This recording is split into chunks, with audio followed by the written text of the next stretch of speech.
It's one of those things, over time, things build up. You just sort of try things and... Billy Idol's story is not the story of a simple rock star rise.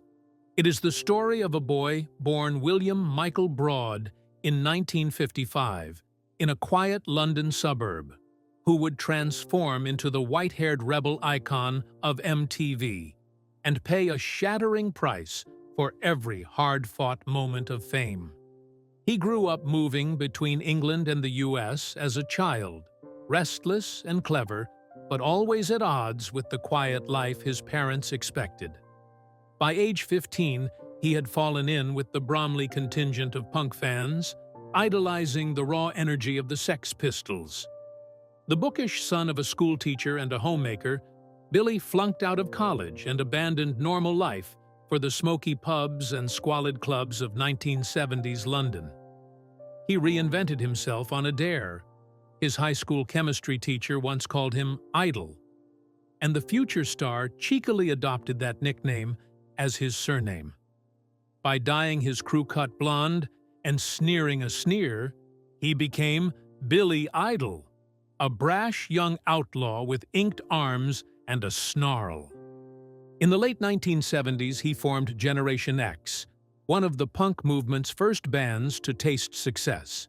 Sporting the swagger of a 1950s rockabilly with a sassy punk twist, Idol fronted Gen X through 3 albums, and even on Top of the Pops, Britain's TV music show. Yet the band's success was limited, and the members tired of each other. By 1980, Gen X disbanded amid the chaos of the era's wild music scene. For Billy, however, the breakup was the end of one act and the beginning of another. He headed for New York City, aching for a fresh start, and quickly teamed up with guitar virtuoso Steve Stevens and an entourage managed by Kiss manager Bill Aucoin. What followed was a metamorphosis. In the glittering disco-punk clubs of New York, Billy Idol honed a sound and style all his own. His 1982 self-titled debut album slipped into the new MTV age like a coiled snake. The music videos for Dancing with Myself, and especially White Wedding, made him a sensation. Picture the scene: Billy in black leather, flashing a sneer and a sneaky middle finger salute, blood-red lips and a broken church window behind him as a motorcycle smashes through it. That single image, blonde hair, lip curl, and defiant pose, burned his face into the minds of millions. Suddenly, he was a fixture on cable TV, a British import rocking the nascent new wave era. By 1983's Rebel Yell album, Idol was a bona fide global star. The title track and the haunting ballad Eyes Without a Face shot up the charts. American teens knew every syllable. He toured arenas, sold out shows, and posed on magazine covers. On stage, he was magnetic, strutting in leather, microphone in one hand, chain dangling in the other, commanding an adoring crowd. Offstage, however, the melody changed. The ultimate rock star playground opened up around him. Late nights in LA clubs, endless parties backstage, clubs filled with crank and cocktails. In those years, he famously lived on a credo of experiencing the highest high at every turn. As Idol himself would later admit, for 2 years he existed on never-ending booze, broads, and bikes, a drunken, drug-fueled haze of pot, cocaine, opium, quaaludes, anything that could raise a pulse. Every studio album was crowned with a celebratory party that spun out of control. Even recording Charmed Life became one big 2-year-long blowout. Billy's life had become a carousel of excess. He passed out so many times that he would come to know the sterile white ceilings of hospital rooms intimately. He would awake in dismay, blinking under fluorescent lights, swearing at himself, wondering if this was the time he didn't wake up. One more near death on the stone floor outside some club. The wild evenings blurred into ragged sunrises, and nights lost in the pink haze of come-downs. He was telling himself the secret of life could be found in darkness, but beneath the swagger, an emptiness was growing. Despite the public image of defiance, he felt tired and hollow at dawn, often with regrets that he'd ignored. The voices in his head whispered warnings. The endless high he chased was pulling him ever closer to the edge. Indeed, Billy idolized danger, but he could not dodge it forever. On February 6, 1990, the spree he had been on came crashing to a literal halt. He woke early that morning in his Hollywood Hills home, still buzzing on adrenaline and vodka from the previous night. The completed album, Charmed Life, was sitting in record bins. But Billy could already feel the witch's bargain. The party hadn't really ended. On his way out to the garage, he smiled at the gleaming chrome of his 1984 Harley-Davidson. Denim-clad and helmetless, he revved the engine and told himself a motorcycle ride would clear the post-album blues.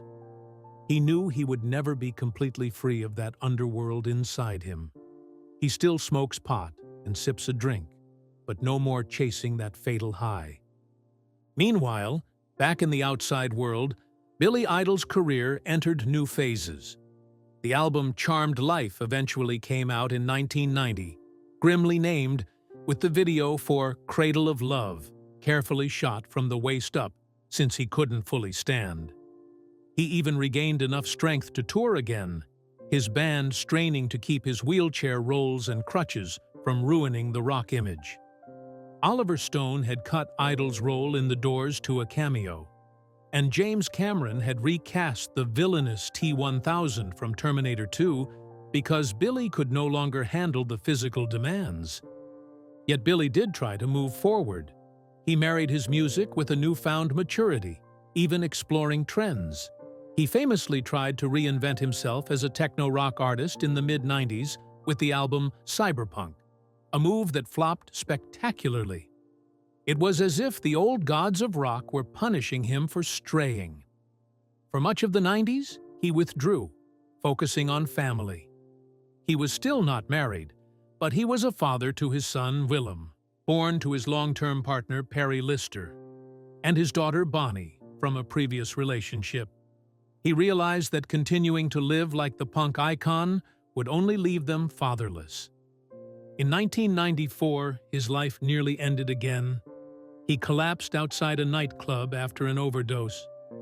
That time, he made his final vow. He couldn't die that way. His kids, he decided, would never forgive him. The next years saw an aging rock star making peace with time. He surfaced intermittently. There were sporadic albums, Devil's Playground in 2005, a gritty return to classic idol rock, Kings and Queens of the Underground in 2014, a 2018 memoir, Dancing with Myself, that peeled back the bluster. He learned to laugh again, to enjoy quiet family moments.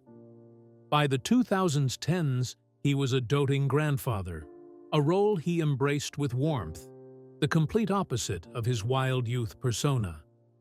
His voice had lost some of the snarling bite, but it gained a raw earnestness. He toured still, Vegas residencies, nostalgia tours, and fans who once screamed for him at their desks in high school now came back again with children of their own in tow. Billy Idol also learned to wear his scars publicly. In 2020, he released the Roadside EP, the crash that had nearly killed him. The single, Bitter Taste, pulls no punches about regret. On stage now, he sometimes looks older, the leather jacket a bit looser, but he still belts out those anthems to adoring crowds. In 2023, he even received a star on the Hollywood Walk of Fame. A moment of validation, a reckoning that the tumult of his past truly meant something. Through it all, the legacy of Billy Idol is tinged with tragedy. Behind the hit records and fiery live shows lie personal costs that never fully healed. His story became a cautionary parable whispered to rock hopefuls. Every night of glamour carried a price in pain. Yet he also showed how survival can itself be a legacy. He survived the crash, the coma of addiction, the emptiness on stage when the applause died. He learned that living fast could almost kill him, and he chose to slow down. Now, when the lights go down and Idol strums the final chord of White Wedding or Rebel Yell, we see more than just a man performing a greatest hit. We see a wounded survivor, someone who once gambled everything for a taste of immortality and nearly lost himself. In the twilight glow, that sneer softens to a ghost of a smile. His eyes behind the shades have known fear and wonder alike. The silver-haired singer, who now walks toward the microphone in late middle age, carries with him every bruise of his past. Each lyric he sings echoes a lesson learned in bone and blood. The legend of Billy Idol is thus eternal, but it is a legend written in scars. In the final analysis, Billy Idol's life became the rock story seldom told in happy endings. Fame and music gave him the world, but they also nearly took his life. He did not escape unmarked. Yet perhaps that is the truest triumph, to be still standing, still singing, letting the rhythm of survival outshine the echo of pain. When the house lights come up, he still tips his head, spiky hair and chiseled face framed by hard-earned wisdom. The fans may remember him as the punk hero of their youth, but in those quiet moments alone backstage, Billy Idol carries the weight of every lost night. If you enjoyed this video, make sure to leave a like and subscribe with notifications on to never miss a video.